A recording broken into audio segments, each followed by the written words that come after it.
Hey there, lighthouse lovers! Have you just received your new economy line stucco lighthouse? Awesome!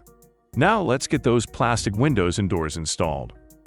First, let's take a fine grit sandpaper and sand the back side of the windows and doors to take off the glossy sheen. This will help to promote bonding. Step number 2.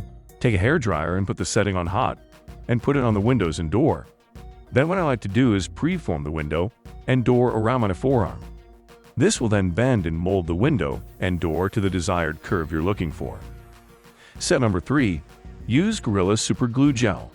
It dries quickly and is amazing glue. It is also totally clear, so it will not leave any colors on your lighthouse.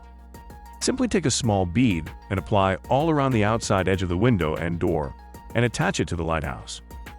Step number 4. Have a few strips of painter's tape ready and apply the tape on the windows and door. This will hold the windows and door in place while the glue is drying. I personally use the green painter's tape as this has more adhesion than the blue painter's tape. That's it. Congratulations, you're all done.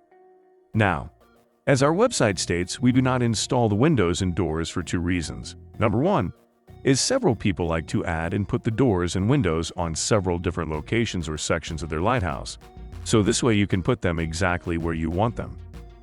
Number 2 is E-Line stands for economy line. We are trying to keep the prices as low as we can.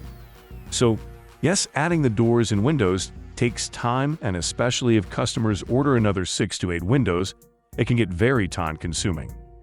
Thanks again for understanding, and I hope this video was helpful. Have a great day, and God bless.